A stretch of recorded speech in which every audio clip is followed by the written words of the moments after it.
Highways ఈరోజు మల్లంపేటలో మన Borampet Mallampet first class బాబు చెప్పాలన్న లోపల బాగా తన్నుకొస్తున్నా. టెప్ర కింద బాలుడు పెడితే వాళ్ళ అమ్మ వచ్చి బాబుని తెద్దామని చూస్తే నుజ్జు అయిపోయాడండి పాపం బాబు. ఏం లేదు, ఇంకా రోడ్డుకు అంటుకుపోయాడు. ఎవరిదండి పాపం? యాక్సిడెంట్ చేసిన టిప్పర్ డ్రైవర్దా? ఆ రోడ్లు సరిగా ఉన్నాయి, ఒకసారి మీరు చూడండి. ప్రభుత్వానికి మనం తినే ఉప్పు పప్పు దగ్గర నుంచి మనం రోడ్డు మీద నడుపుకునే వెహికల్స్ ఏవైతున్నాయి వాటికి అన్నిటి ట్యాక్సులు కడతాం. రోడ్ ట్యాక్స్, టోల్ ట్యాక్స్, ఆ ట్యాక్స్, ఈ ట్యాక్స్. కానీ వాళ్ళు డ్రైవింగ్ టెస్ట్ చేసేటప్పుడు కూడా మనకి 1,000,000 డ్రైవింగ్ టెస్ట్ అవన్నీ పెడతారు. కానీ రోడ్లు సరిగా వేయలు. అండ్ కండిషన్స్ అన్ని వెహికల్స్ రోడ్డు మీద తిరుగుతుంటే వాటిని ఆపేవాడు ఉన్నాడు. ఇలా చెప్పుకుంటూ పోతే మన సమాజం ఎంత అస్తవ్యస్తం ఘోరంగా ఉందంటే, సెంట్రల్ గవర్నమెంట్ అన్నప్పుడు మన ప్రధాని మోదీ, స్టేట్ గవర్నమెంట్ తెలంగాణ జరిగింది కాబట్టి రేవంత్ రెడ్డి గారు ఆ ఫోటోలో పెట్టి వెనకాల. ఈరోజు ఉదయం బాబు నీట్గా రెడీ చేయించింది ఆమె, స్కూల్కి తీసుకెళ్ళాలి. ఆ మల్లంపేట ఏరియా ఆ రోడ్డు కావాలంటే మీరు వెళ్ళి క్రాస్ చెక్ చేసుకోండి. మొన్న రోడ్డు ఎక్స్టెన్షన్ ఏదో చేశారు, పెద్దగా అన్నారు.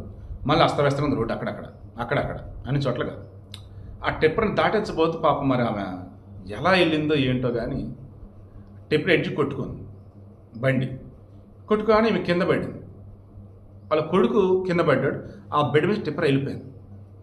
టెప్పర్ వెళ్ళిపోగానే బాబు తీసుకుందాం కింద పడ్డని చెప్పి చూస్తే ఇంకెక్కడ రోడ్డుకు అంటుకుపోయింది ఆ బాడీ అంతా. పిల్లడు నుజ్జున్స్ అయిపోయింది. ఇంకా ఇప్పుడు ఈ పాపం ఎవరిది? ఈ పిల్లోడిని చంపింది ఎవరు? పాలకులు కాదా? ఎస్, వాళ్ళ అమ్మ తప్పుడు నేను కాదనను. బెడ్తో వెళ్తున్నామా, మనం సింగిల్గా వెళ్తున్నామా అన్నప్పుడు ఒక వెహికల్ని ఓవర్టేక్ చేసేటప్పుడైనా, లేదు రోడ్డు మీద వెళ్తున్నప్పుడు గుంతలు ఉన్నాయి ఏమన్నా చూసుకొని జాగ్రత్త మనమే వెళ్ళాలి. సో పక్కన వెహికల్ ఓవర్టేక్ చేసేటప్పుడైనా పక్కన వెహికల్ వస్తుందన్నా అని మనం వెళ్తున్నా జాగ్రత్త చూసుకొని వెళ్ళాలి. కంటికి తగిలేకుండా కనిపెట్టుకు వెళ్ళాలి. అటువంటిది మనం ఏ కొంచెం అజాగ్రత్తగా ఉన్నా అవతల వచ్చేసి ఏకంగా మృత్యువు, చావు రెడీగా ఉందనుకున్నప్పుడు ఈ మీదకి వచ్చేసింది. జరిగింది ఇది.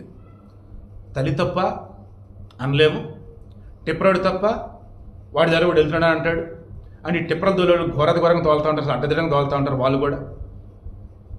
అండ్ కొన్ని ఫ్రాక్షన్ సంస్థలు జరిగిపోతూ ఉంటారు ఎంత బాధ్యతగా ఉన్నా, జాగ్రత్తగా ఉన్నా. బట్ అందుకే నేను చెప్పేది, రోడ్లు మన భారతదేశంలో ఉంటే అధ్వానంగా ప్రపంచం ఎక్కడ ఉంది.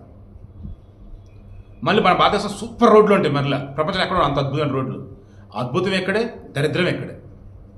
బట్ ప్రజల ప్రాణాల విషయంలో మాత్రం నిర్లక్ష్యం కేంద్రంలో ఉన్నది, రాష్ట్రంలో ఉన్నది, పాలకులది. ఈ ఒక బిడ్డ చనిపోయాడు అన్నప్పుడు బాధ ప్రకటిస్తారు, ఇదిగో అలాగే వీడియోలు చేసి పెడతారు. బట్ ఒక రోడ్లో వెళ్తున్నప్పుడు రోడ్లు దారుణం ఉన్నాయి అన్నప్పుడు దానికి సంబంధించి వీడియోలు పెట్టాలి, ఆ ఫోటోలు పెట్టాలి. సో రేవంత్ రెడ్డి గారు ఇది మీరు తీసుకోండి, ఛాలెంజ్గా తీసుకోండి. ఒక యాప్ క్రియేట్ చేయండి.